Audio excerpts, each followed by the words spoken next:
नमस्कार, मैं रेनू प्रेती।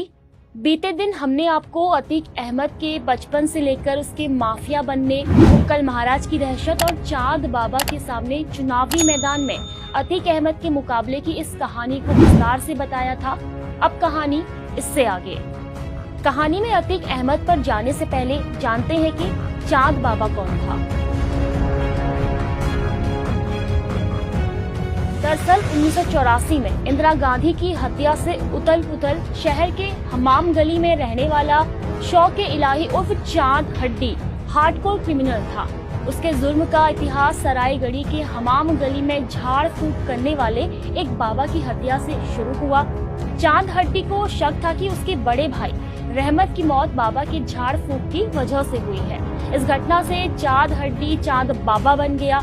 चाँद बाबा के खिलाफ शाहगंज थाने में एफआईआर दर्ज हुई और चाँद बाबा को गिरफ्तार करके नैनी जेल भेज दिया गया। जेल से जमानत पर छूटते ही चाँद बाबा ने अपने बड़े भाई रहमत के करीबी दोस्त को गोलियों से भून दिया, क्योंकि चाँद बाबा को शक था कि यह खास दोस्त भी रहमत की मौत का जिम्मेदार है। यहाँ से शुरू हुआ है चाँद बाबा के जुर्म का दौर।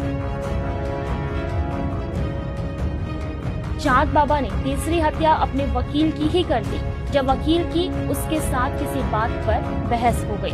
वकील का सीना पहले चाँद बाबा ने गोलियों से छलनी किया, फिर बम मारकर उसके शव को चिथड़े चिथड़े कर दिया। चाँद बाबा के खिलाफ मुकदमों की फेहरिस्त लंबी होती चली गई और चाँद बाबा ने सरेंडर कर दिया।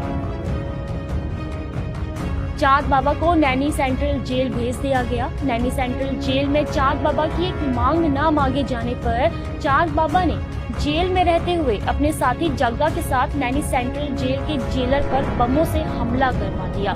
कुछ दिनों के बाद चाँद बाबा जमानत पर बाहर आ चुका था।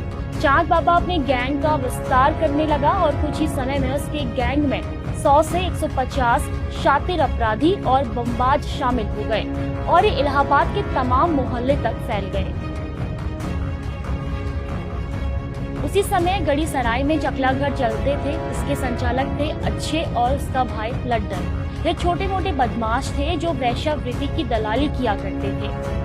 मोहल्ले वालों के निवेदन पर चाँद बाबा ने मोर्चा संभाला और अच्छे एंड ब्रदर्स के साथ भयंकर बमबाजी हुई और अंत में चाँद बाबा ने इस इलाके से वैश्याओं के घरों पर बम मारकर मीरगंज तक भगा दिया और सरायगढ़ी क्षेत्र खाली हो गया और इससे चाँद बाबा का प्रभाव शहर में और बढ़ गया। चाँद बाबा का नाम शहर की हर आपराधिक घटना में आने लगा और पुलिस और प्रशासन की नाक में चाँद बाबा ने दम कर दिया।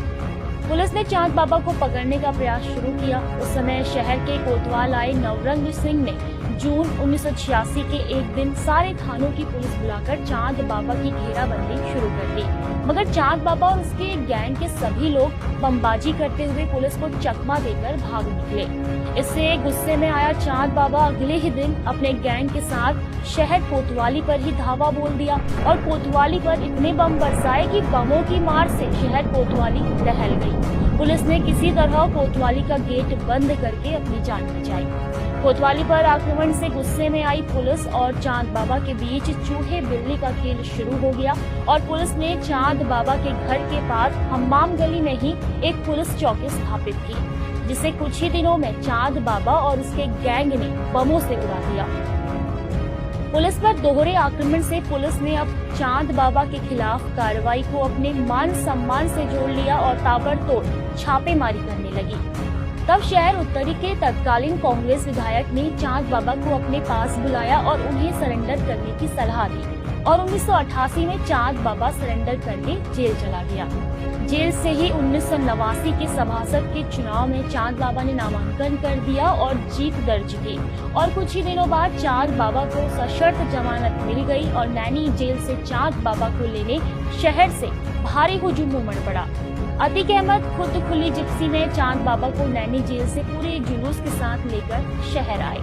1989 के शुरुआती दिनों तक जिले के 2 दबंग अपराध के आरोप लिए और कानून को चुनौती देते अतीक अहमद और चाँद बाबा इलाहाबाद में चर्चित हो चुके थे और तब तक इलाहाबाद दंगों का इतिहास समेटे हुए चल रहा था। जो लोग इलाहाबाद को जानते हैं वो इलाहाबाद की भौगोलिक स्थिति को भी जानते होंगे। इलाहाबाद जंक्शन सिटी साइट के सामने मुख्य सड़क लीडर रोड आगे बढ़ती हुई जानसेनगंज तक जाती है और फिर किवेट रोड से होती हुई ये रामबाग तक पहुंचती है।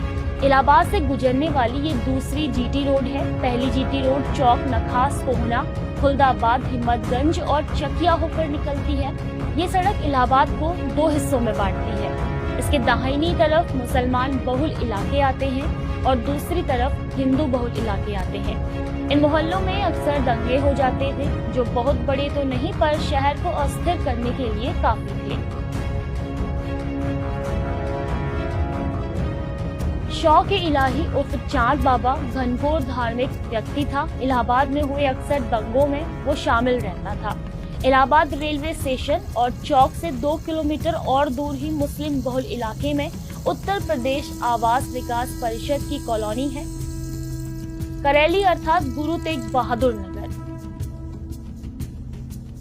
1979 में बनी शहर के सबसे करीब ये कॉलोनी अपने निर्माण से ही हिंदू और सिख बहुल थी। इसी कॉलोनी के बीच में वक्फ बोर्ड का एक बहुत पुराना कब्रिस्तान है, जिसमें मौजूद मस्जिद के एक्सटेंशन को लेकर अक्सर शहर का माहौल खराब होता था। सरकार का कहना था कि आवास विकास परिषद की कॉलोनी में कानूनन सार्वजनिक धार्मिक स्थल प्रतिबंधित है, तो मुस्लिम लोगों का दावा था कि चूंकि ये जमीन और कब्रिस्तान वक्फ बोर्ड की है, इसलिए हम इस पर कुछ भी निर्माण कर सकते हैं। चूंकि ये कॉलोनी मुस्लिम क्षेत्र में थी और 99 मुस्लिम मोहल्लों के बीच थी, तो धीरे धीरे हिंदू और सिख भाई लोग अपना मकान बेच कर यहाँ से जाने लगे। फिर 1984 के सिख विरोधी दंगों ने सिख भाइयों को यहाँ से घर बेचकर जाने को मजबूर कर दिया।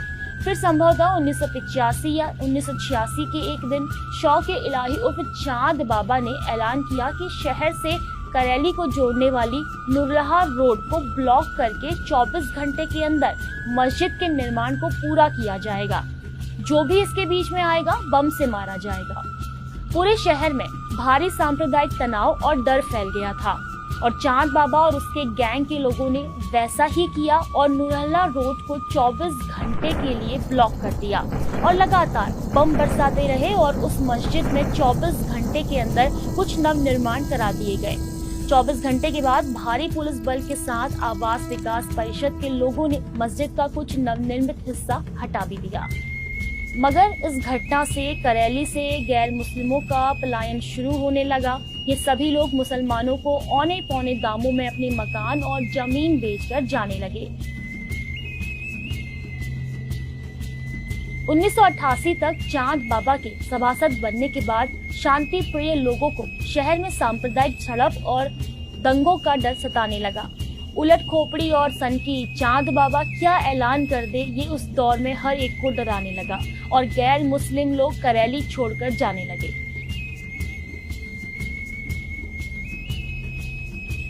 डरते डरते शहर के सामने आ गया 1989 का विधानसभा चुनाव और अतीक अहमद ने निर्दलीय उम्मीदवार के तौर पर नामांकन कर दिया।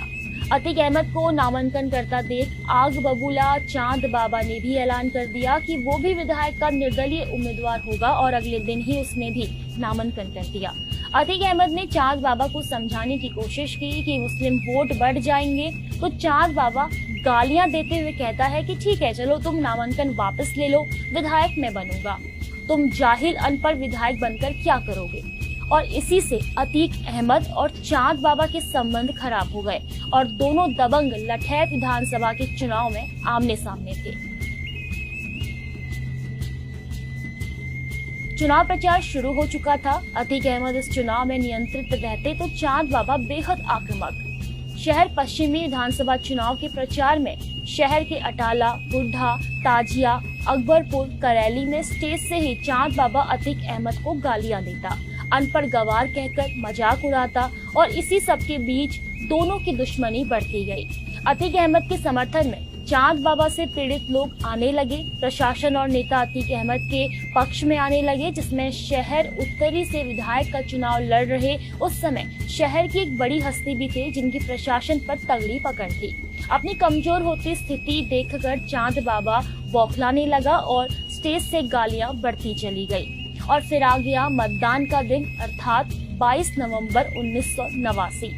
उस दिन चांद बाबा पर सनक सवार थी। हर पोलिंग बूथ पर चांद बाबा जाकर गाली गलौज करता और दोपहर बाद वो पहुंच गया शहर पश्चिमी विधानसभा की सबसे बड़े पोलिंग स्टेशन अटाला के जामिया मिलिया इस्लामिया इंटर कॉलेज।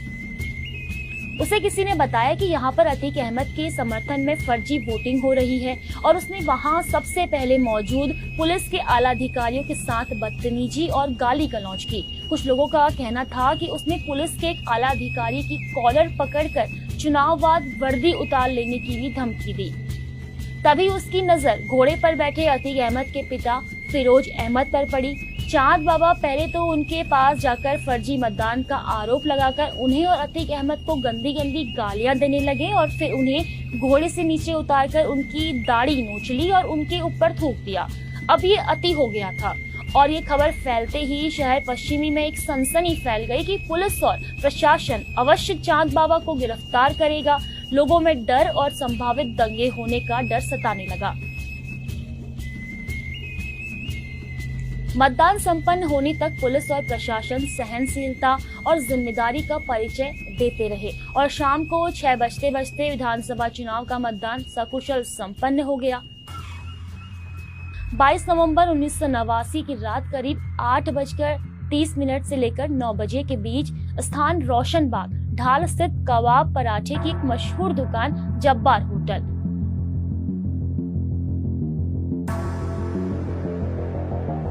मतदान संपन्न होने के बाद चांद बाबा को आरिफ नाम के एक शख्स ने खबर दी कि जब्बार होटल पर अतीक अहमद बैठे हुए खाना खा रहे हैं।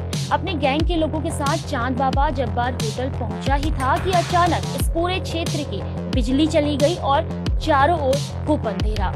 उस क्षेत्र के पुराने लोग कहते हैं कि रोशन बाग के उस रेस्टोरेंट से लगी सभी सड़कें ब्लॉक कर दी गई और आवागमन ठप हो गया। कुछ लोगों का कहना है कि ये प्रशासन ने किया। कुछ लोग अतीक अहमद के लोगों का काम बता रहे थे। चांद बाबा गिर गया था। उसके गैंग के लोग मामले को समझकर भाग खड़े हुए और अकेले चांद बाबा बम पटकते रहे। भाग खड़े होने वालों में उसके सबसे विश्वसनीय जग्गा और छम्मन भी थे। उस रेस्तरां के आसपास लगातार बमबाजी होने लगी और फिर रात करीब 10 बजे खबर आई कि चांद बाबा की हत्या हो गई है। वहाँ के पुराने लोगों का कहना है कि रात के अंधेरे में घिर गए चांद बाबा ने भागने की कोशिश नहीं की और अतीक अहमद को गालियां देता रहा और तभी अतीक अहमद वहाँ पहुँच गए। पोस्टमार्टम रिपोर्ट में चांद बाबा के शव में सीख कबाब की गर्मागर्म नुकीली रॉड से 12 सुराख होने की बात कही गई। एक आम धारणा आज भी है कि ये अतीक अहमद ने अपने हाथों से किया, मगर ये भी सच है कि अतीक अहमद पर चांद बाबा की हत्या का कोई मुकदमा दर्ज नहीं हुआ और प्रशासन द्वारा अज्ञात लोगों द्वारा की गई हत्या दिखाकर मामले को रफा दफा कर दिया गया। चांद बाबा की ऐसी विभत्स हत्या के बाद पूरे इलाहाबाद में अतीक अहमद का खौफ और दबंगई उरूज पर आ गई। उनकी कहीं भी मौजूदगी सनसनी पैदा करने लगी। चांद बाबा से पीड़ित हिंदू भाई भी अतीक अहमद के प्रति विश्वास करने लगे। उस समय ये एक जनमानस था कि चांद बाबा की हत्या अतीक अहमद, प्रशासन और शहर उत्तरी के एक विधायक का मिला जुला परिणाम थी। हकीकत क्या थी पता नहीं, पर एफआईआर अज्ञात लोगों पर हुई जिसे रात के अंधेरे में पहचाना नहीं गया। अगले ही दिन विधानसभा चुनाव का परिणाम आया और अतीक अहमद निर्दलीय प्रत्याशी के तौर पर विजयी घोषित हुए। मृतक चांद बाबा चौथे स्थान पर रहे। भारतीय राष्ट्रीय कांग्रेस के गोपाल दास यादव दूसरे और तीरथ राम कोहली निर्दलीय के तौर पर वोट पाकर तीसरे स्थान पर रहे। इलाहाबाद पश्चिमी को एक नए विधायक मिले, अतीक अहमद, जिनका असर उस समय के युवाओं पर तेजी से पड़ रहा था। विधायक बनने के कुछ समय बाद ही करैली मस्जिद में निर्माण का कार्य पुनः शुरू करने का प्रयास हुआ। विधायक अतीक अहमद वहां आ खड़े हुए और मस्जिद के जिम्मेदारान को बुलाकर ऐसा डांटा कि ये मामला सदैव के लिए शांत हो गया और आज तक शांत है। करैली से इसके बाद पलायन रुक गया। अतीक अहमद ने अपराध किए होंगे, मामले न्यायालय के समक्ष थे और हैं, मगर अतीक अहमद ने इलाहाबाद शहर को दंगा मुक्त बना दिया। जहां सांप्रदायिक तनाव की खबर सुनते बीच में आकर खड़े हो जाते दंगाइयों को घूर देते तो लोग पीछे हट जाते। अतीक अहमद ने शहर में बमबाजी बंद करा दी। ऐसी ही एक घटना मुस्लिम बहुल बख्शी बाजार की है, जहां से कुछ मुस्लिम लड़के सटे हुए हिंदू इलाके महाजनी टोला में पत्थरबाजी कर रहे थे। ये चित्र उस समय समाचार पत्रों में प्रमुखता से छपा था कि अतीक अहमद अकेले ही उन लड़कों को बख्शी बाजार की तंग गलियों में दौड़ा लिए और कुछ एक को पकड़कर वहीं पीटने लगे। ऐसा जहां सांप्रदायिक तनाव होता, अतीक अहमद बीच में खड़े मिलते और इलाहाबाद को आज तक दंगा मुक्त कर दिया। विधानसभा चुनाव में जनता दल को 208 सीटें मिली और मुलायम सिंह यादव भाजपा के 57 विधायक के समर्थन से उत्तर प्रदेश के मुख्यमंत्री बने। कांग्रेस ने मुलायम सिंह यादव को बाहर से समर्थन दिया। आगे की कहानी अगले एपिसोड में। नमस्कार।